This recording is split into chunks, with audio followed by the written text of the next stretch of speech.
NASCAR podcast that says, yes, I got sunburned. Shut the fuck up. I'm Elizabeth Moxley, and I'm joined by the Curl and Lenny to my Homer Simpson. Phil, Mathew. And Hamm. Hey, guys. Hey, what's up? We got a special guest today from... Hi. Hi, Mike. He's from the, he's the owner of the Facebook group Keeping Up with the NASCAR Media. Welcome aboard again. Yay! Yay! Thank you. I'd like to thank the Academy for this award. Oops, sorry, wrong place. Nah. All right. Since we didn't have a race, a Spring Cup race this week, it was just basically the Xfinity and Camping World. Although I enjoyed the Camping World, raise your hands who doesn't have Fix Sports too. I have it. I'm sorry. Yeah, I have it. But I was working and I didn't get a chance to watch. So basically, both of those series, Eric Jones won, which is good for us because we like the young guns getting victories. But it sucks because we hate the Shrub. Yeah, I mean we always pick Jones. Seems like every week there's an Xfinity race or a truck race that he's involved in, and sooner or later the bad luck had to get off his back. Sooner or later, basically what happened to Truex getting fucked over every week happened to Jones, and they finally both got it off their backs. Like it took them three races in a row leading the most laps, getting fucked over. And now, after the fourth race, they led the most laps again and won. So that's basically what happened to Truex, what happened to Jones. Jones deserved the win. It's been a pretty difficult year for the Ford. They've been consistent. Every race, it seems like they've been there at the end, but they just can't get it.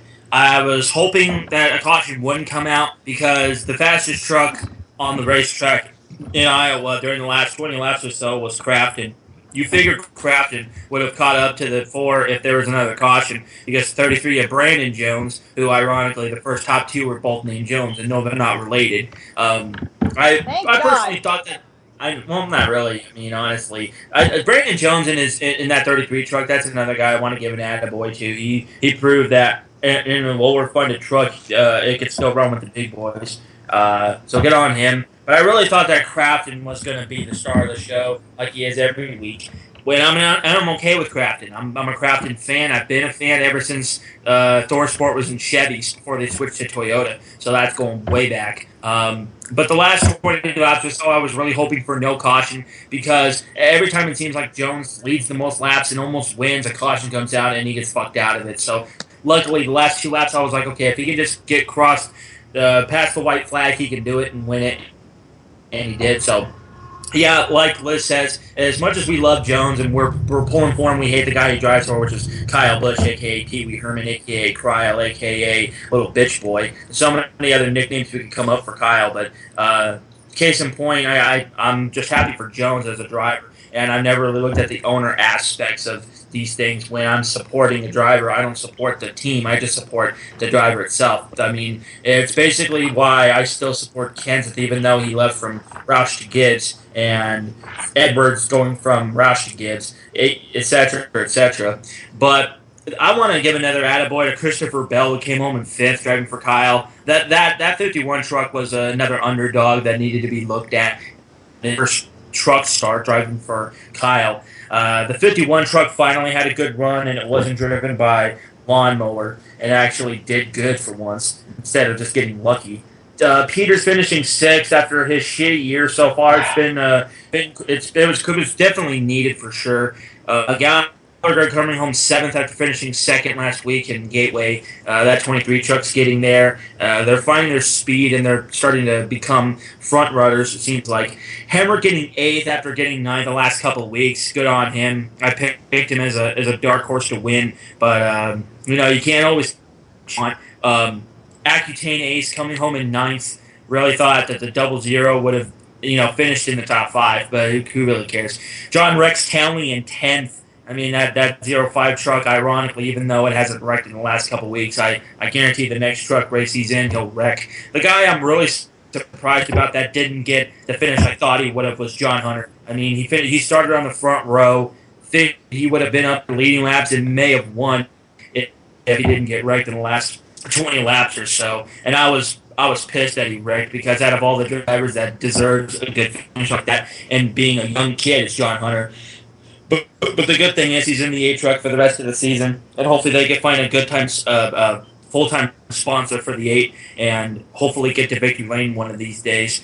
Sauter in 17. Not really surprised. I'm really surprised about Cameron Haley not finishing in the top 5 again because the 13 truck's been really stout since he stepped on board to take over. So good on Jones. I'm glad he finally got that monkey off his back, and I see more victories coming in this year for Jones and hopefully a championship. For me, basically going off of what Adam was saying, I mean, Eric Jones was due, and he cut the lead on what's it called, Crafton. He cut the lead to Crafton down a little bit because he's given up a lot of points earlier in the year. Tyler Reddick got another top 5 finish, got third, and has cut the lead to 12 points to Crafton. So it's really a 3-horse. It's a solid 3-horse race between Crafton, Reddick, and Jones. Johnny Sauter's kind of lingering there. Somehow or another, 2-vehicle Townley and Gallagher, who have to be separated at birth because they both were funked up and they wreck a lot of vehicles, or they used to at least, are very close in points. It's actually through 10th is actually a compelling battle for points, but then they've only ran, 9 races this year. They've been running since the middle of February, which shows how great the NASCAR scheduling is. Only 5 leaders at Iowa, but and Cameron Haley had a great start to the race, and he had a great truck early. They Sauter, so all 3 ThorSport trucks led on Friday night at one of the best racetracks there is on the whole entire circuit, and should have a cup race, but they won't because it actually puts on relatively good racing. I'll go on what Brandon Jones, who's going to be a contender next year, depending on where he lands full time. Christopher Bell, who's like the next coming of Larson, basically, who could win in anything with wheels. He's been driving pavement for the last year. Only for the last year he's really focused on pavement. He was always running dirt on the midgets, sprint cars, and stuff, both winged and non-winged variety. And he was basically with Rico, Abreu, and Larson. So Kyle picked him up next. It's a good move by him. Basically, the only reason that team exists anymore is basically for Eric Jones and Chris Bell, and for those JGR development drivers, minus Bubba Wallace, who they fucked over. But I mean, solid race. They'll have a few weeks off until the next race, of course, because of the great scheduling. But Eric Jones needed to win. He was going to win. Eventually, finally did, and I figure that the momentum will start shifting in his and the 19. Hopefully, for the championship in general, it'll shift in the 9 and the 4's favor, so that, or 19 and the 4's favor, so that we could really have a three truck battle going into the end of the season.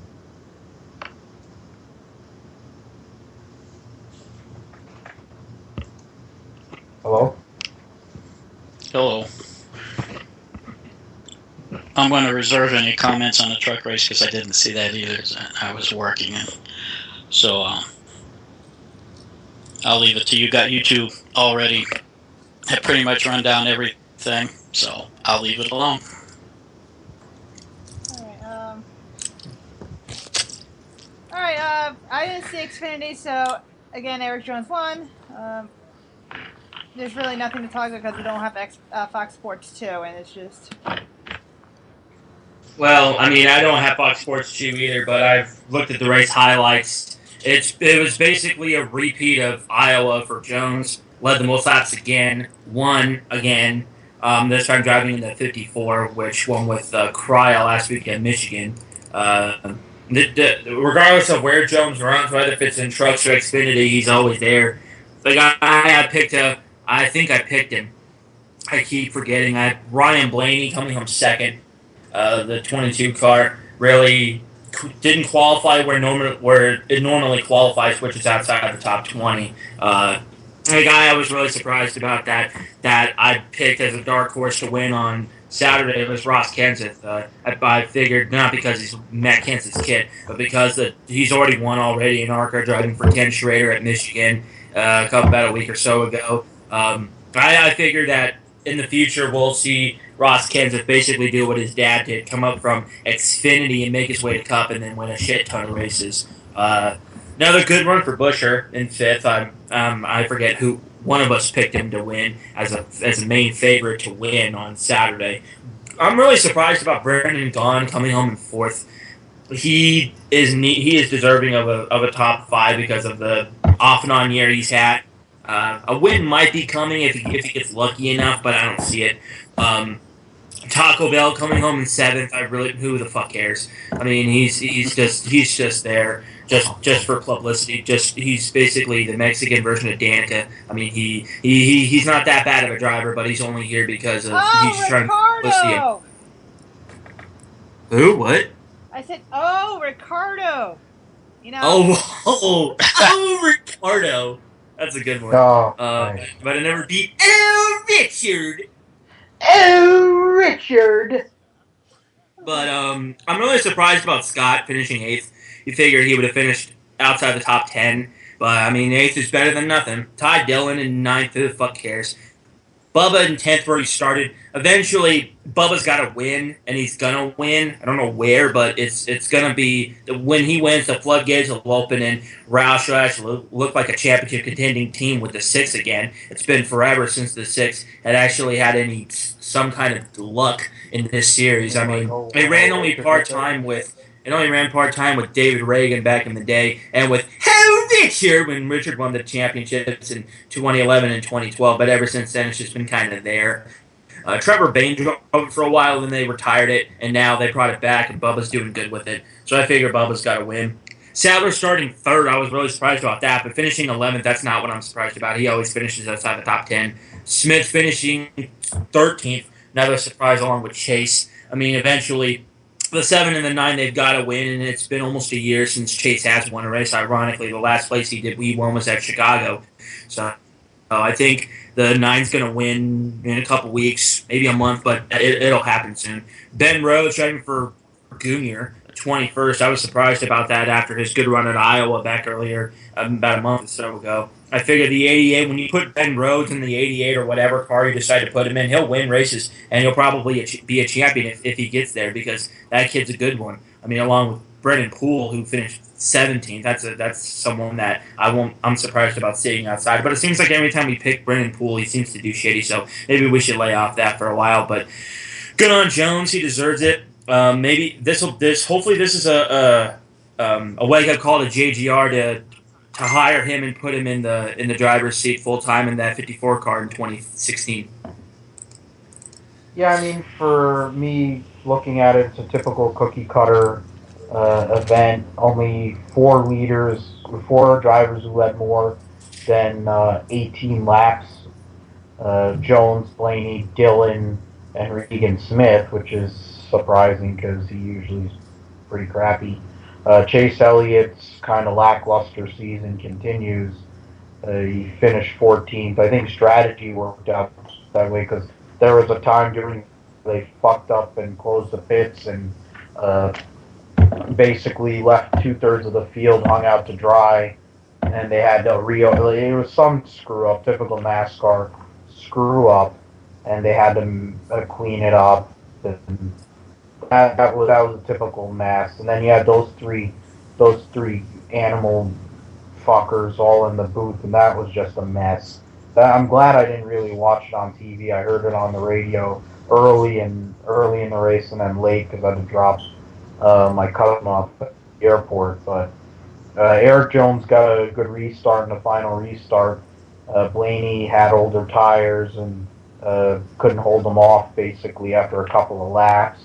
They had the same type of caution they did when they handed Austin Dillon the championship a couple of years ago. So they basically had one of those because it took them ever to clean debris off the racetrack, which is a joke. And that probably played a role in the result, I believe. But Eric Jones had the best car at the end of the day. He wasn't going to really be stopped.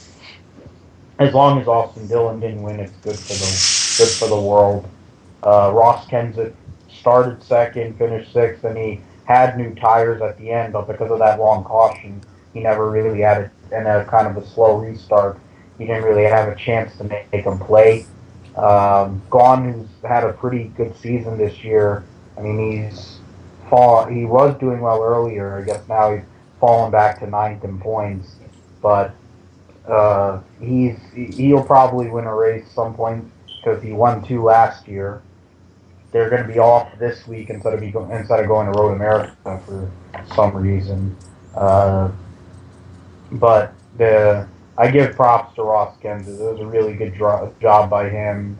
He looked like a chip off the old block. His dad, once upon a time back in 1998, filling in for Bill Elliott, finished 6th in his Cup debut driving a McDonald's car at Dover. So hopefully good things are going to come for Ross and he'll be able to drive more races for them. But basically it was the two of the future stars of the sport, and then you had Chris Buescher, who actually didn't lead a lap somehow or another this race, but he gained points on his championship rival. So in the end it was all's good.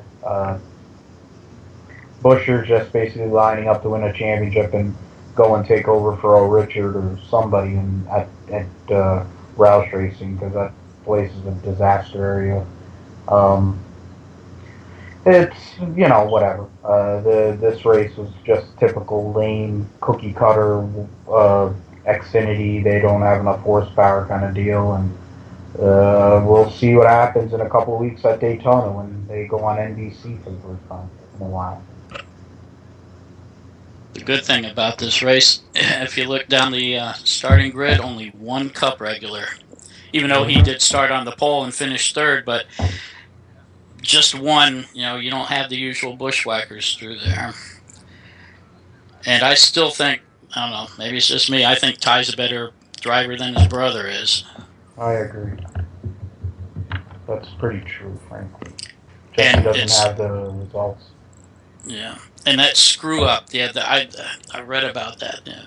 NASCAR over the radio said pit road is open, but the schmuck who's in charge of the flag and the light at the end of pit road must have been asleep. Kept things red. Eric Jones said that his spotter told him pit road was open because he heard NASCAR say it over the radio, so he dove down on the pit road for a stop. Everybody followed him, and it was still closed. So, I mean, it was just, you had 22 cars getting penalized for NASCAR's fuck up, which is typical. Yeah. If it was an HMS car, they wouldn't have worried about it. Yeah, and it's amazing how in the Xfinity series, old tires and clean air don't hold off new tires. Unlike sometimes in the Cup Series when a certain Hendrick Motorsports car on 100-lap old tires can hold off somebody with brand new tires just because he's got clean air. It's amazing how that works sometimes. Yeah, it's a miracle somehow how that works out all the time. Yeah, geez, he's such a great fucking driver. He's amazing. And I think... You listen... I'm just... Something I'm going to throw out there, and I throw it out there on my side. I think that Kyle Busch should just give the 18 to Eric Jones for the rest of the year. He's not going to make the fucking chase. Just let him run the 54 in Xfinity. All he wants to take the kids' lunch money. That's fine. Give Eric Jones the seat time in Cup for the rest of the year that he's going to need later on. And, I've been excoriated in certain places for suggesting that, but hey, it's Kyle should just give. I know he's not going to. He's a competitor. Blah blah blah. He wants the numbers. He'll win a race or two. He's not going to get into the top 30, no matter what ESPN's math says. I still haven't figured out how in the hell they figure he's 35th in points with 77 ahead of somebody with 201. But that's just me. Okay, we got some exciting news, quote unquote. Apparently Casey K knows to know how to have sex, and now he's becoming a dad. I'm just shaking my head. I can't believe it. And soccer moms everywhere. Soccer moms everywhere. On Suicide Watch. I'm surprised it wasn't with. I'm just surprised it wasn't like something from those two gay guys from American Dad. That's what I was expecting, considering he's a Backstreet Boy reject. I mean, he looks like one. Looks like someone out of the cover of Teen Beat magazine. But I mean, it's like, who the fuck cares about Kandy King? We talked about the levels of how many drivers are becoming dads and shit. Brad's a dad, Kryle's a dad, and I still can't believe that fucking name Brexton. We're probably gonna go on about it for the rest of the season, how bad that name is. And now we have Kandy Kane having a kid. It's like, who the fuck cares? It's just one of those bullshit things. Like, who cares? And I'm pretty sure that when Kane had something stupid like Kyle, and it's, who the fuck cares? Yeah, I mean, when I saw that, you go ahead, Mike. Oh, I was just going to say something a little humorous, a little ironic, with this flap going on about the Confederate flag and everything. Casey Kenneth Kane's initials are KKK. But go ahead. Yeah, well, I don't think the Klan wants to have a fruitcake in there, and quite. I mean, when I saw that, I was like, what the fuck? What turkey baster did they use to make that happen? Because he's been, I mean, I remember when basically Ray was wishing he was the second coming of Jeff Gordon, literally, because he wanted somebody to blow him for all those years, which is why he got rid of Bill Elliott. And this little boy band fruitcake who's been overrated his whole entire career. By far, he's one of the most overrated drivers I've ever seen. And I don't care how many races he's won. You got Royd Rage, you got Hamlin, you got all these guys. They won 20+ Cup races, and Kyle. And how many championships do they all have? 0 in where it counts. And how many times have they tried to actually done anything in the chase? What is it? Hamlin choked one. Yeah, Edwards choked one. I mean, Kane never gets there because he sucks. Kyle Busch never gets there because he's a professional choke job artist. I mean, whatever. Good. Who knew that he was banging a chick? She looks like Wynn McMurray, formerly of the Golf Channel. I mean, she's attractive enough. I mean, considering she's basically banging a cardboard box. I mean, it's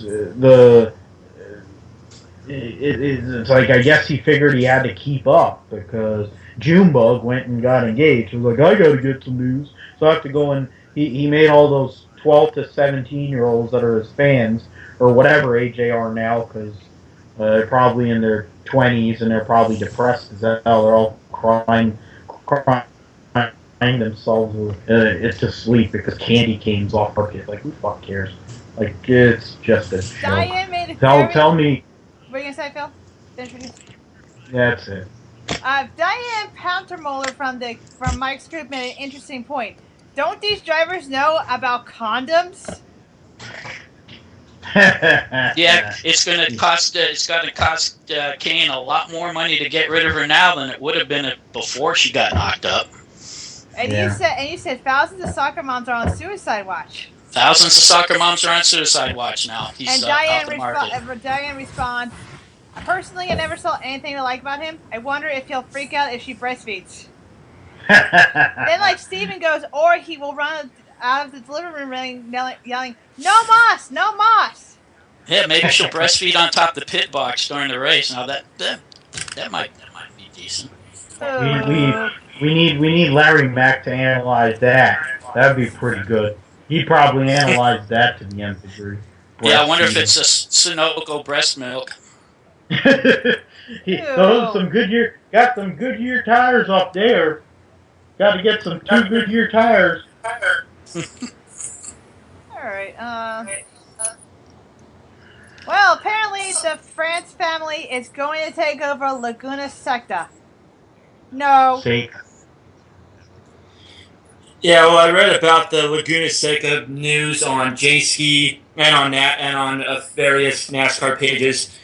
I mean, honestly, like the road course and Cup is just shit anymore. I mean, Sears Point hasn't been on a show in forever. Watkins Glen is only known for the 2012 race with Ambrose versus Brad versus Kyle, and after that, who the fuck cares? Watkins Glen doesn't really put on a show anymore. I mean, we did see Allmendinger win in August, but before that, it was just, who really cares? The guy who really knows how to race Watkins Glen on the back of his hand is Stewart. Eventually the 14 team is going to win. Just going to get that out there before we talk more about this whole Laguna Seca thing. But I figure if the 14 is going to win, it's going to be on a road course. So, who knows? You might win at Sears Point.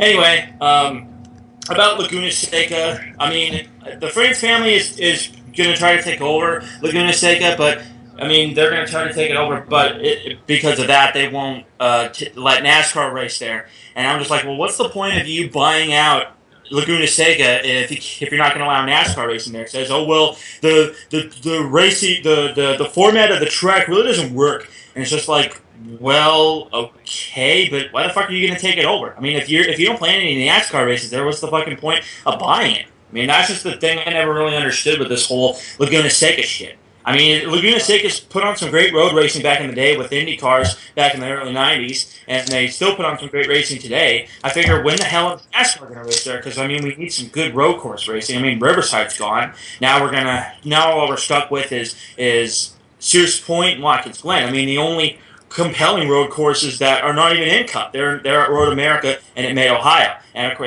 Mosport when they race in the trucks here. So, it's like, when the fuck are we going to get some good road racing again? Because we haven't had it for quite a long time. But, it's just like, if NASCAR ends up racing there, cool, we need a new racetrack anyways. That isn't bullshit cookie cutters like Kentucky. But, if they're just going to buy it and not allow NASCAR to race there, that just defeats the purpose for me. I just don't understand. I hope they're not going to buy it to shut it down or anything like that. Yeah, that's my word. I wouldn't put it past them, but hopefully that's not the case. But yeah, if they're not going to run a cup race there, and they won't, then somebody must have seen it as a moneymaker somehow. Yeah, when I saw, they're one of a few groups that are in line to go and take it from the group that has had Laguna Seca for many years, that has ran the track for many years. Basically, at the end of the day, when I hear that, I'm like, what is the point? Because, frankly, they don't have any reason other than for the sake of the Tudor United Sports Car Championship to keep Laguna Seca around. They're not going to bring Xfinity. They're not going to bring trucks, though they should add races. It would probably because there's not enough trucks, and it probably makes a lot of sense for trucks to go there, if anything, because they're not going to Sears Point anymore. So they could probably do that, but I have a bad feeling that they take it over, it's probably going to be for the sake of closing it, which would be typical NASCAR. But this time would be them putting it on Bruton Smith for closing the track. They'd actually be closing the track, so that would be pretty bullshit, but I wouldn't put it past them. No, that's what NASCAR is these days, pretty bullshit. Mm-hmm.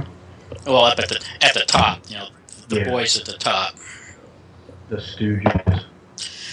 The cement heads, the Stooges, yeah. And let's go to who are you smoking news? What are you smoking news? There's been a lot of articles lately about Pukemania deserves to be in the Hall of Fame. Come on!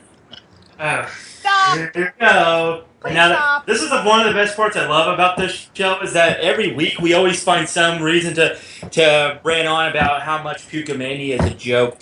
I mean, we talked about it earlier in the year when GoDaddy left her. Now we're laughing our asses off at the dumbass who thinks she'll be in the Hall of Fame. I mean, the only way she'll be in the Hall of Fame is if she takes a bunch of loads in her fucking mouth and says that, oh, well, this will count for my ballot, right? They're like, yeah, sure, of course, we'll put you in the Hall of Fame now, but you got to go another 2 more times. I mean, honestly, why does she deserve to be in the Hall of Fame? No, it's one poll, which was at Daytona, which is easy to win a poll at anymore. Number 3, she's only been in Cup for 3 full-time seasons, and she only has 6 top 10s. And then I'm just like, why is it deserving? Why that doesn't make any sense? Why should she be a Hall of Famer? She shouldn't. I'm not saying this because we hate Danica and all this bullshit, because we do. I mean, anyone who watches NASCAST 500 knows we hate that bitch. But I mean, the reason why she doesn't deserve to be in the Hall of Fame, she hasn't done anything to deserve it. She hasn't won a race. She hasn't finished inside the top 5. She's only got 6 top 10s. And that took 90 plus races to earn, which, I mean, I don't want to get in the whole Janet Guthrie thing again, but I mean, if anybody wants to know who the real woman driver is in this case, you might want to look up Janet Guthrie, but I know the Pukemaniacs don't like to hear facts, they just like to believe everything that Danica says is true. But it's just another bullshit article for people to kiss Danica's ass and, jizz all over her pictures and shit just because they got nothing better to do. I mean, honestly, it's like, who the fuck cares? I mean, the people that deserve to be in the Hall of Fame are people who have done things in this sport that have benefited themselves and the sport itself. Not for someone who's only in the sport because she had to suck a lot of owners' dicks just to get into NASCAR. I mean, if any woman driver that's been around NASCAR deserves to be in the Hall of Fame, yeah, Janet Guthrie is probably the only person. Janet Guthrie, Sarah Christian. There's so many other females that deserve it, and Danica's just riding the coattails of other females' victories. And it's just like, can you not get the fuck off? We realize it. You're shit. Can you just accept it and go get the fuck out of NASCAR? I mean, that's another thing.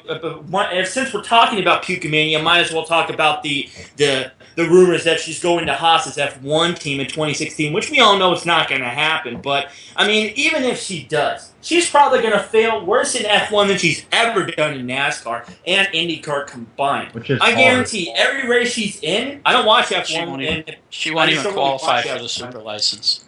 Yeah, she's so bad. She probably, if she would qualify, she'd finish last in every race she's in, or at least near dead last, because that's the kind of driver she is. She can't run worth a shit. I mean, if you can put her in any of the top equipment cars in Cup. Like, you could put her in Hendrick, you could put her in Penske, you could put her in Gibbs. Exactly. Top equipment, I should say. But I mean, if you put her in the top equipment in NASCAR, she'd still fucking wreck. She'd still finish shitty, and then she'd still manage to find a way to whine and bitch about everything that happens on the racetrack. Oh well, he's being mean to me. It's just like, that's you signed up for the duration, bitch. You can't just like, oh well, they said racing so hard because I'm a girl. Fucking grow some balls and just get over it already. Jesus fucking Christ. But back to she could run into 48, and Knaus wouldn't even be able to get her a top 5. That's how fucking bad she is. Knaus would probably hang himself after the 10th race. Yeah, but these articles for her being in the Hall of Fame, they boil down to one word: pioneer. She's a pioneer, which is fucking bullshit. She's not a pioneer. She's only there because she's got a sponsor, and she whored herself out to get the sponsor to get the ride. In that case, yeah, she's a pioneer because no other female in NASCAR or in racing has whored themselves out to the extent where they got a top ride. And I think maybe another reason behind some of these articles, and I've seen like 3 or 4 more this week on top of that fucking loser that wrote an article that I tore apart the other day. I think maybe this is another attempt to get her a sponsor for next year. You throw enough of these articles out, some fucking sponsor with much money and not enough brains will say, she's going to be a Hall of Famer. I think we should sponsor her, which is bullshit, but I think that might be a secondary reason these fucking articles are being written. Hello? Phil? Phil? Yeah, I knew that. Yeah, Hello? I knew that there was going to be. Uh, yeah, I knew there was going to. Yeah, there's like a delay going on with everybody basically. Um, the I'm by no means. It's well understood that I'm not a fan of number 10. There's parody accounts about her, obviously, about her inability to drive. I mean, when Milk and Donuts wants to punch you out, and she's probably one of the worst drivers I've ever seen, you know that you suck at driving too. Um, I can't stand her. The Hall of Fame thing. The person who wrote it has no clue about motorsports. And I refuse to read articles that are just complete fallacy. I have too much to do in my life and time to go and read fallacy, and that's basically what most of these lame streamers do because they suck at life and they just want to keep their hard card. And she's not a Hall of Famer. There's like 8,000 people that would be Hall of Famers before she ever would be. As Adam said, and I've said it before, if Loads were involved, then she'd be in the AVN Hall of Fame. But at the end of the day, I mean, she could take up Jenna Jameson's spot because Jenna Jameson's found Judaism or whatever the hell she's doing now because she has to make up for taking in every orifice for 10 years Which, by and the doing way, every is, drug known to man. But off topic. what? Off topic. Janine's gonna be at the Edison porn convention in Edison in November. So. Okay, I mean she's been fucking trannies these days, which I mean, and she's so tatted up you wouldn't know if she was a chick, a dude, or a freaking paint, whatever you call Paint by numbers. Yeah, she looks like a freak. And then I mean with Pukemania, like we have the picture. We were talking about this about just before Ron Olson from Mike's page posted a picture of Jennifer Joe, and my goodness, I have to say that's quite a chassis on her, and it's probably a newer chassis than anything she's ever driven in her career. And quite frankly, Adam Hamm would do dirty things to her, and so would I. And it's worse than anything that Pukemania has probably experienced with the numerous owners that she's taken it from, whether it's Bobby Ray Hall, Michael Andretti, Fat Felon, Junebug, Smoke, Harvick, Kurt Busch, you name it, she's probably fucked it. She's probably taken one from Ron Jeremy and Peter Griffin. For those who don't know, that's Mike Helton and Robin Pemberton. I'm trying to come up with a cartoon character for BZF, but he is his own cartoon character. The thing is, she's a Hall of Famer based on the lamestream media, and she's a Hall of Famer based on the no intelligence, no idea attention span crowd that exists with the fans today, all 12 of them that seem to show up to races at Iowa and Chicago, especially Chicago. I think there's about 15 fans at Chicago on Sunday afternoon for that. That's Snooze Fest, but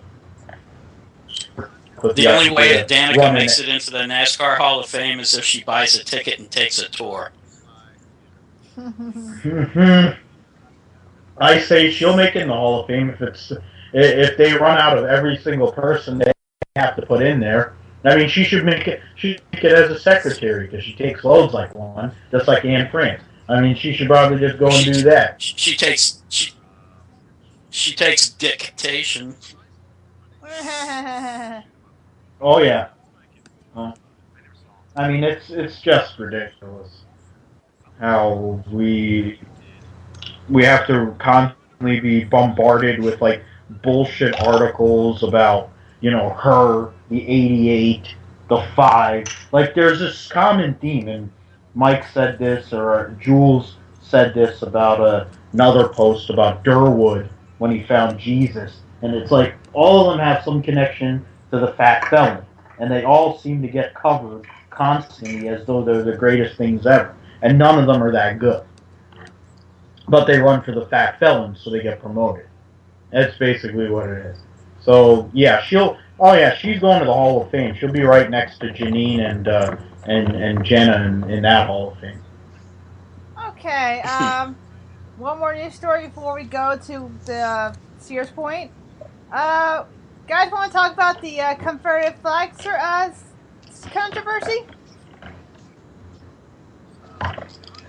Yeah, well, I figured, well, if we're going to talk about it, I figure I might as well start off with the whole issues that's been befalling this the last week or so with the Charleston shooting and shit. I've heard about it throughout various news articles on Facebook and on the news itself about the Charleston shooter who killed 9 people used the Confederate flag in one of his pictures, and now everybody's up in arms and they're demanding that the Confederate flag be removed from every fucking single place on the planet, or at least in the United States. And it's just like, okay, well, so what? So this guy killed 9 people, and now because of him, where the Confederate flag's being taken down every fucking where. I mean, like, honestly, like, I mean, I admit that I've owned a few of my time, but only because of my fandom for the Dukes of Hazzard. I mean, see, that's the only reason I fucking bought one. I mean, I even had a Confederate flag blanket, but that's because of my fandom with the Dukes of Hazzard, considering that the Confederate flag was on top of the General Lee, which is the car from the show, and that's why I had it. And that's why I bought the blanket and all that shit and every single and so forth. And now that they're also planning to sell General Lee's without the flag on top. I mean, it's just like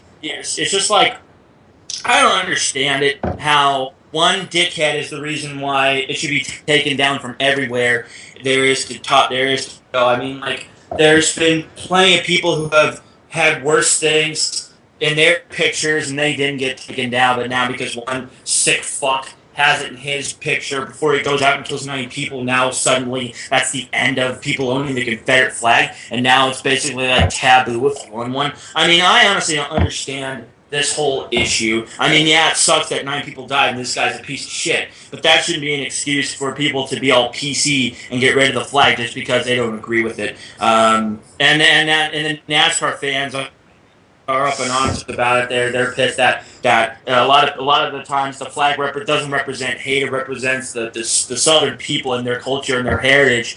And I'm a firm believer of heritage, not hate. But then there's a lot of dickheads out there who think no matter where it's at, what it's on, who it's with, it's automatically racist, and anyone who has one is racist. It's just like, shut the fuck up. I mean, and now NASCAR fans are gonna be, anytime you go to a track you're going to see 20 times more of the flags than you had seen before. So I honestly don't understand why NASCAR's pushing themselves now so PC that they'll buy into any bullshit and say, oh yeah, well, we won't support this. But it's like, yeah, you supported it back in the 60s and 70s. Why the fuck aren't you really care about it now?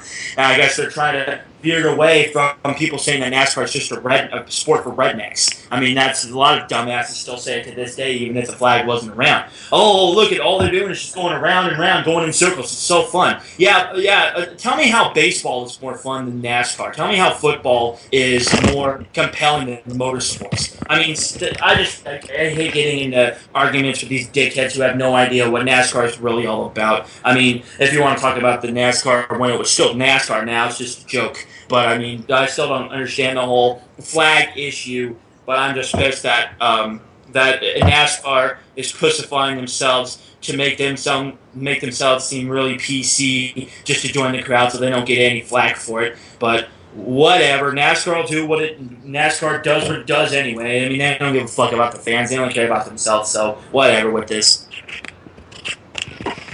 Well, the first 2 races I'm going to this year are going to be at Darlington and the Talladega Fall Race. And I'll guarantee that there's going to be a whole lot more Confederate flags being flown than there are usual. The people down here, they don't like to be told what to do just because somebody in the government doesn't like what they're doing. The people in South Carolina, I guarantee don't like. So, like I said, I think at Darlington, I think I'm going to see a whole lot of Confederate flags being flown, and the same at Talladega. Yeah, I mean, you're not going to change culture that has existed for 60, 100, 200. Like, this is culture and upbringing that has existed for so long. You're not going to change it in a day or a week or a month or a year. It's a fundamental problem. The flag itself, whatever. We can. This isn't about history. This isn't about at least U.S. history. It's about racing. My thoughts and prayers are to the people and to the families of those who were the people that died, and that this psycho whack job piece of trash went and shot up a church because he's just white trash. And of course, there's certain news media that just glosses over it like it's okay, but they're not really legitimate news media. But that's beside the point. The thing is, the Confederate flag is going to be at NASCAR races. They used to call races the Rebel 500 at Darlington and Martinsville, and all these. They had all these different references. When you're talking about, like Mike's saying about Talladega and Darlington, if there's two places that I say myself, if I ever were to cover races, I'm probably never going to cover NASCAR because it's ridiculous. I wouldn't lower my standards to that. But I wouldn't go to Talladega or Darlington. And the fact is, I love Darlington Raceway. It's one of the greatest racetracks that exist in terms of a challenge for an oval. It is truly one of the greatest challenges there is. That's why the vast majority of people who win there are great drivers. I mean, Jimmy Johnson notwithstanding. Um, there's gonna be the people are gonna fly what they want to fly, be drinking their PBRs and Budwashers and fornicating with each other and doing whatever. That's just all those things are gonna keep on going no matter what. This incident isn't gonna change a culture that's already fundamentally flawed. Been fundamentally flawed a long time ago. Okay, let me just check if there's any more news you can tell. No, That's basically it. no. So let's go to this Sears Point or Sonoma. One moment. I hate this iPad so much. There's no Xfinity or Camping World, so that's good for us. Let's see. Alright, for my picks, I'm going to go with, I'm going to have to say No Neck. My two dark horses, I'm going to go with AJ Allmendinger. And I'm going to go out there again, and you guys love it when I go out there, Boris Said. Well, Oh, Adderall one at Watkins Glen, so and the dark horse should have been freaking No Neck because he's never done well at a road course because his neck never comes out in time to make the braking zones. But I don't know. Well, he needs to win, so. Well, my picks, like we were mentioning with road racing earlier, we need real road racing back. Riverside was the last track in the Cup Series that's provided any great road racing that isn't pussified, but whatever. Sears Point's in my state, so I mean, I want to go to Sears Point one day and hopefully see a Cup race, but it probably won't happen anytime soon. So I'm going to go for my picks at Sears Point. I'm going to pick my two picks and my two dark horses. My first pick, I'm going to go out and say Harvick. I mean, he hasn't won on a road course in almost 10 years, but I figure he's due for another road course victory, and of course, it's in the state of California, so hopefully Harvick could do it. My second pick, I'm going to go with Gordon in his last Sears Point start. I mean, he won 3 in a row there from 98 to 2000. And same with Watkins Glen, and he won there from 97 to 2000 and was the road course master back in the late 90s, early 2000s. So I figure Gordon might have a shot. My first dark horse, I'm gonna go on what Liz said, what Boris said. I mean, regardless of where you put Boris, he seems to do good. Whether if it's at Gibbs, whether if it's at MB2 Motorsports, whether if it's any of these other teams he's driven for. At Series One, he seems to have done good. So figure that Boris does something in the 32 car for Frank Stoddard. My second pick, I'm gonna go and as much as I would love to see Allmendinger do it, I don't think he's gonna because he did great at Watkins Glen, but road courses have never been his forte in NASCAR, except in Xfinity when he ran at Road America in Mid Ohio. But in terms of Cup, his only saving race is Watkins Glen. My second dark horse, I'm gonna go. Oh man, this is a tough one. Not that many good ones. Justin Marks can't race some shit. Not that many to pick. I think my dark horse in this case, I'm going to pick McMurray. He's been knocking on the door lately. The one team's really been the star of Chip Ganassi this whole entire year, which is a little ironic considering how great Young Money did last year. So I think McMurray will finally get his first win in nearly 2 years at a track where Ganassi hasn't won since 2007 with Montoya. So I figure he'll do it again. So those are my picks with Harvick, Gordon, and my dark horses with McMurray and Borstead. All right. My two picks. First one's with my heart more than my head. I'm going to pick Clint Boyer to win. Former winner. My second one, former winner. Second one, how about Kurt? I think Kurt's going to have a good race. My horses, I'm going to go really dark. Sam Hornish as one of them. Menard as second one. No reason, just throwing it out there. He's been running pretty well. I mean, it's almost time. Since when Menard historically runs well for about half a season and then tanks. He's almost to the tanking portion of the schedule. But I think he'll have one more good race before he starts heading south. Yeah, I figure he'll hold out until Kentucky, and then he'll start shitting the bed. For me, I'll go for the winner. I'll pick. Freaking mad. For the winner, I'll pick Jeff Gordon in his final Sears Point race. He'll finally get the good car this week, and he'll win it at his final start at home, his actual home, not Pittsburgh, Indiana, even though people act like he's from Indiana. He's actually from Vallejo, California. I hate to tell that geography lesson a lot of that would be my pick to win.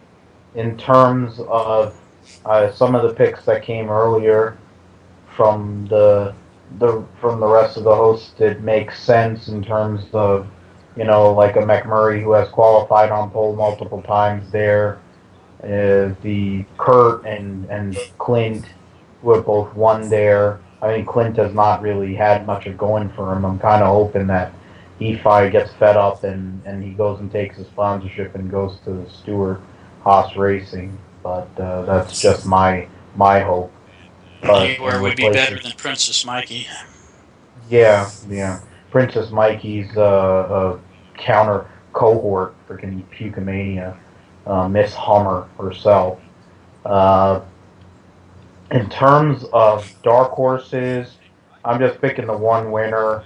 The dark horses, Boris said, even though he's in an absolute piece of garbage, he's probably driving like a 5-year-old car. He's probably gonna. I want to do the Boris said drinking game for how many references to his hair and how many cars he hits. Probably that would be worth drinking to during the race on Sunday because he's likely to destroy some equipment. So that'll be pretty cool. Even though been a diehard fan of Boris said for like 20 from back in his Trans Am days. So, and I've gotten to speak to him on NASCAR radio, and he's a cool guy. He drove for Ernie So I've always had respect for him. But the car that he's driving is definitely not anywhere near his talent. And my second dark horse pick is Tony Stewart. I can't believe I'm saying that as a diehard Tony Stewart fan, but considering how bad he's been for the last 2 years, he is a dark horse at this point. He's 26 in points. He's a two-time winner at Infineon, Sears Point, Sonoma, whatever they call it these days. Uh, he needs a win if he wants to make the playoffs. And Chad Johnston's only good at taking risks. He doesn't know how to set up a race car properly. This is a perfect place to just go and shoot, for the swing for the fences and just go run her out of gas or try to do something just to win the race. Because frankly, they're not going to win on pace unless they put somebody else that resembled the old Tony Stewart in there, or they give him Kevin Harvick's car. But those are my picks. Okay, questions. We don't have a lot tonight, so thank God. Dennis, this is his first time posting. Can Gundir actually pronounce or spell engagement? I tell you what, man, I don't think he even knows how to spell Boomhauer, man. I tell you what, I didn't know about that engagement thing. I went and bought my ring at Walmart, and they didn't tell me about anything about having to go. I had to send it back, and I didn't. I wanted to go send it back. I wanted to get the cheaper one. I wanted a cubic zirconia. Look, I can't pronounce that. I tried to go and buy that. They didn't want to go and buy that, and then I talked to my Uncle Sterling, and Sterling didn't know what to tell me. And then next thing you know, I was calling Stevie. Stevie was going and he was mowing Ray's lawn, and next thing you know, I got all confused and I tried to call Carrie.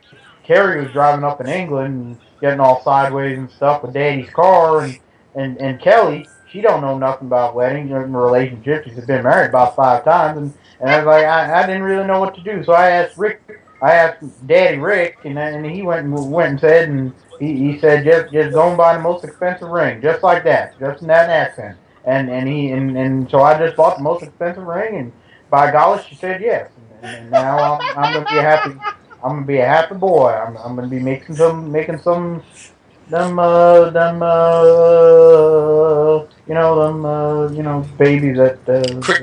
that drink little critters. making them little critters. Yeah, exactly. I'll be making them babies. I'll be drinking them Pepsi out of them baby bottles. Oh. You do that way too well. Way too well. Boomhauer's my favorite character from That's a nice deal, man. I tell you what, $100 a month, man, get them hookups, get them old dang two top jiggling around everywhere, whatnot, man. Nothing but a damn trash, man. Boomhauer reminds me, because Sterling Marlin's one of my favorite people ever, and he just reminds me of Boomhauer, and then Junebug is the closest thing that exists to Boomhauer, so I can't help myself. Every time we're gonna have to for the people that don't like Boomhauer, get used to it, people. You're gonna have to listen to it on NASCAST 500 or some resemblance, whether it's good or not. I don't give a fuck. I'm doing Boomhauer every week. It's my show too. I'm gonna do Boomhauer. Go fuck yourself if you don't like it. Okay, what is the over/under? Tell us how you really feel about that. Well, there's no AC at work today, so I was wound up. Oh, that sucks. It's a good thing you don't live down here where it was 101. Don't tell that to the people that work at my freaking place. 101's cool for those fucking morons. Probably most of them mow lawns and shit like Daniel Suarez. Alright, what is the over/under until Boomhauer gets divorced? 50-50. Well, if we're gonna do years, I'm thinking now if they do have a kid, it'll be 3 years. If they don't have a kid, it'll be 5 years, because he'll probably retire and she'll realize that he's a complete waste of time and duller than a fucking chair, and then she'll finally realize she'll probably cheat on him with somebody else. That'll be hilarious. They'll be in the tabloids. Let's see. He just turned 40. Did he turn 40 this year or last? Last year. Last year, he's 41. I'll give him till he turns 50. His 50th birthday present is going to be divorce papers. And then he'll go and marry some other person's sister. If Yeah. not his own.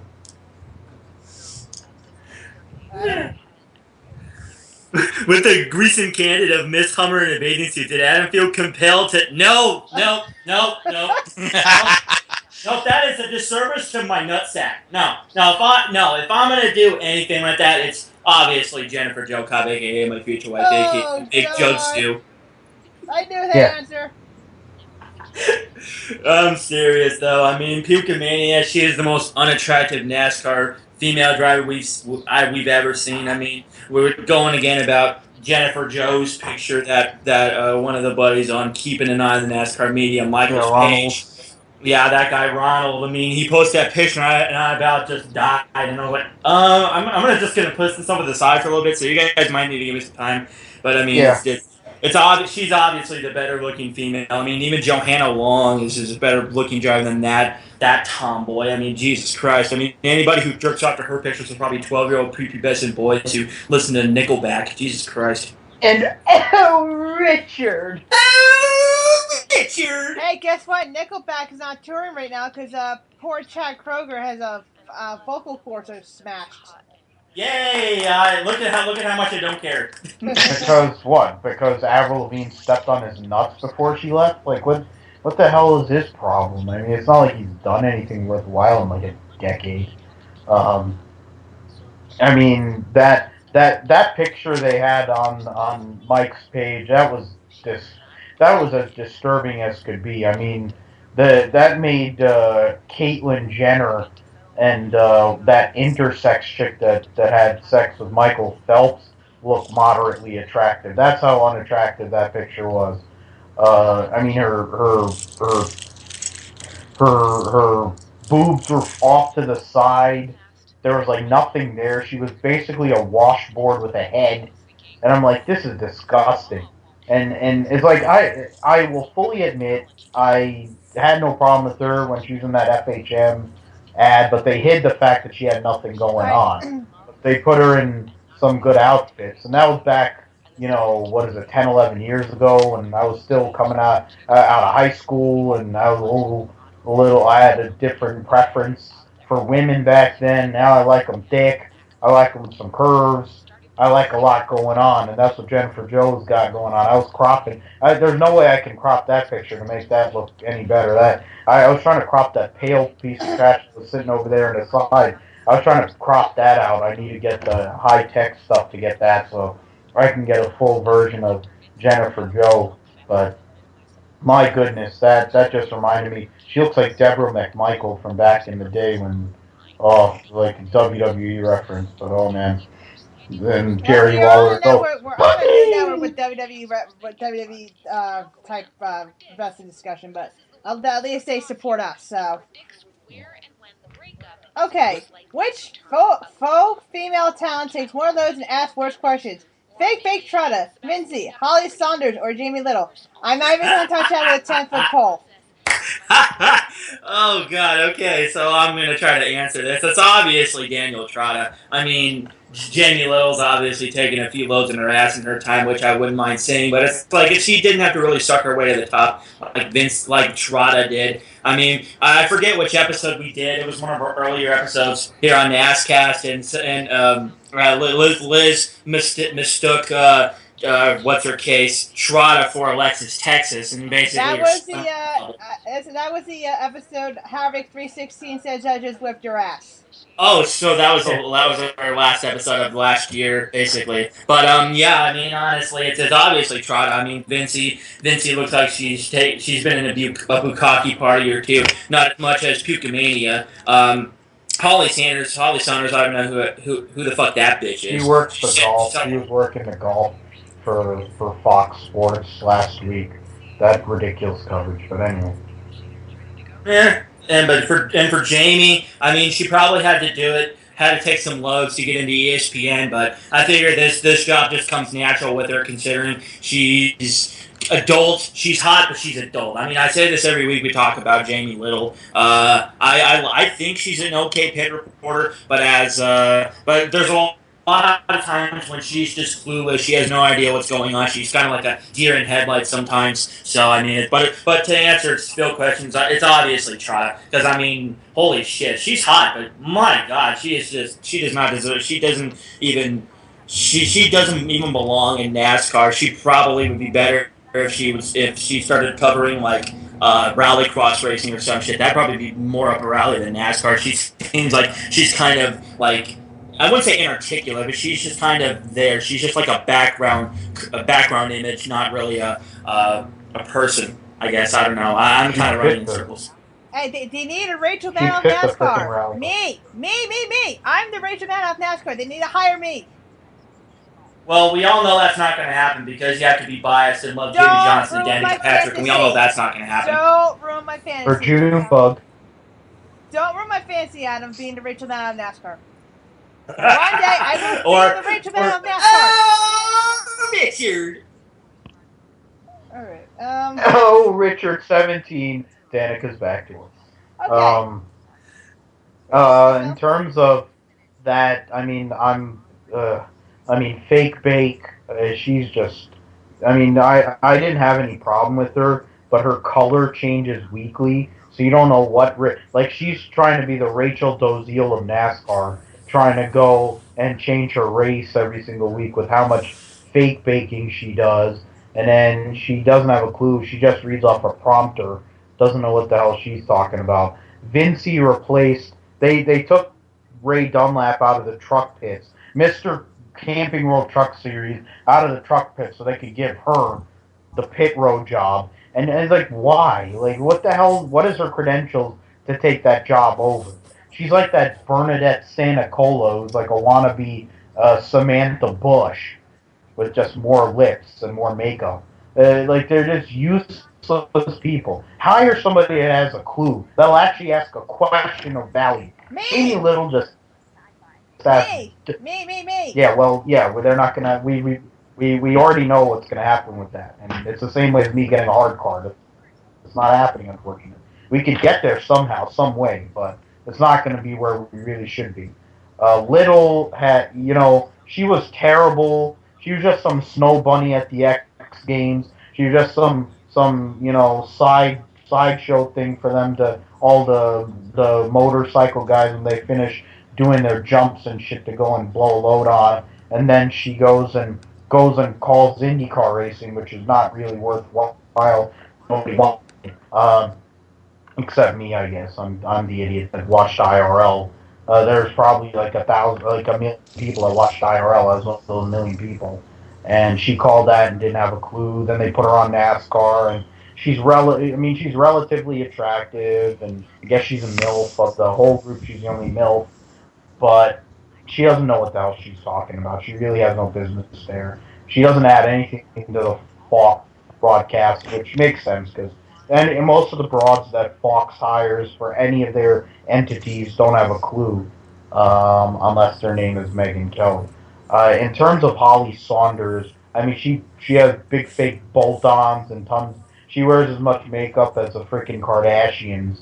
I mean, I guess she got the bolt-ons removed, so that I don't get what the hell her purpose is then, because basically half her career was those things. She used to play golf. She goes and asks Jordan Spieth, who won the U.S. Open. I'm going off on a tangent here. I'm a golf fan too, because I end up watching golf more weeks than now because of how bad the racing is. She goes and asks Jordan Spieth, of all the questions you can ask the guy who's 21 years old and won the first two majors of the year in golf and has a possibility of winning the Grand Slam, did you have a fifth outfit if you had to play tomorrow? Like, are you fucking serious?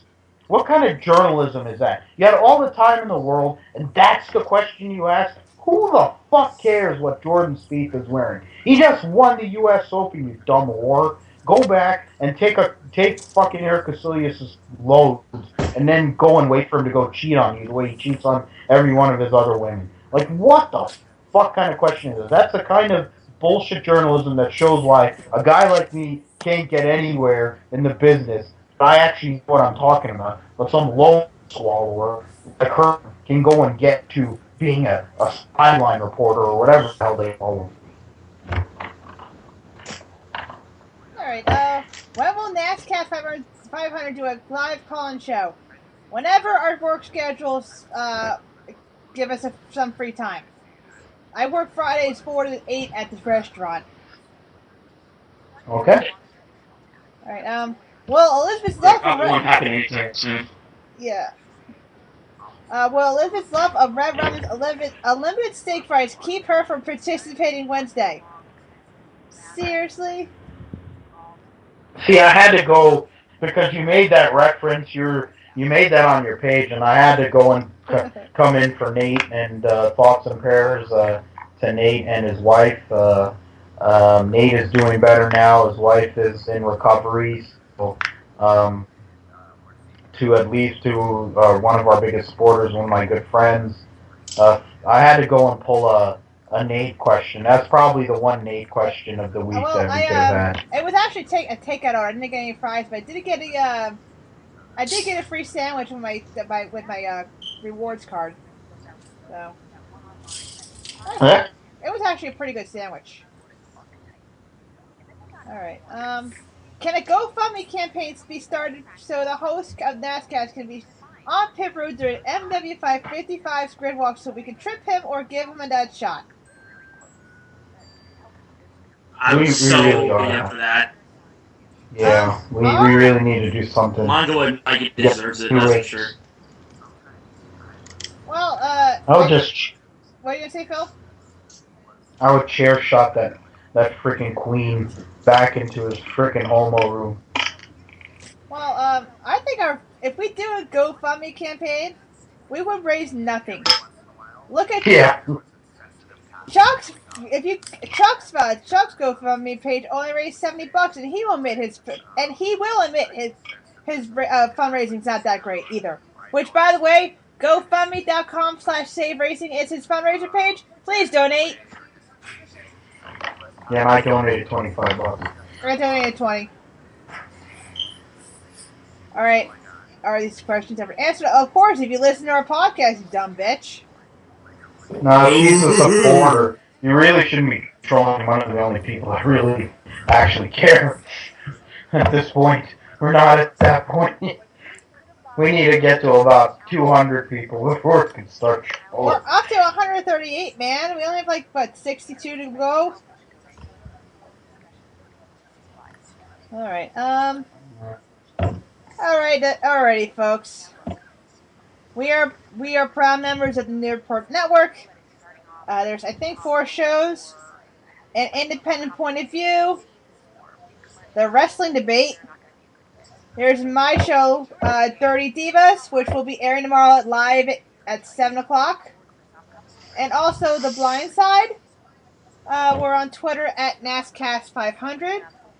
Our Facebook group page is facebook.com/groups/NASCAST500. Nerdport Network has a page. Facebook.com/Nerdport Network. Hope I got that right. I'm on Twitter at Elizabeth Moxley. I am not safe at work, and I'm an equal opportunity offender. I'm on Facebook.com/Adam Wilson Writer. I'm on YouTube, YouTube.com/SonnyBurnett1988. I'm on Twitter at The Desert Bandit. I only go on there to check and see if I have any followers and to chat with Phil during the race weekends and see what shenanigans Richard17 is up to this week. Also, before I go on to my plugs, please support Chuck's GoFundMe page for Safe Stock Car Racing and go like SafeStockCarRacing.com on Facebook. And also go check out my WordPress, which I post my NASCAR blogs at, adamcrockett94.wordpress.com. Post a lot of NASCAR articles, mostly the ones I come up with, and one that was from Chuck's page, and one that was supposed to have been on Phil's Unfiltered blog. And I'm planning on doing another one sometime this week, more than likely after the Sears Point weekend, and see how that goes. Well, I'm not on YouTube. I don't twat, or whatever. But I do have my Facebook group, facebook.com/keeping an eye on the NASCAR media. I also have facebook.com/race pictures taken by race fans. And that's about it. I don't write for laidbackracing.com anymore. I used to do that. So my Facebook groups and this right here is all I do right now. And I'm on Facebook, facebook.com/Mathew. I post mostly on Mike's page and NBS Racing blog and No Bar NASCAR, a couple other pages of significance. I'm also guilty of buying way too many diecasts, but that's a whole other thing. I'm on Twitter at Philip G. Mathew. As Adam said, please give a follow to Richard17 to deck his back door. He or she, we don't know, has been back in recently. Follow my blog as well, the Unfiltered blog with a P, on philipgmatthew.wordpress.com. I've been on hiatus, I guess, for my own personal medical and health reasons. I'm trying to get back in on it. It's a constant struggle, and but I'm trying to go and follow my buddy Adam and try to produce more content. So we'll see what goes on with that, and looking forward to the first road course of the season. Even if it is Sears Point, Sears Point is not that good. Okay, with that being said, thank you, Michael, for joining us. For my good buddies Adam and Phil, I am Elizabeth. Have a nice day.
It's a shame.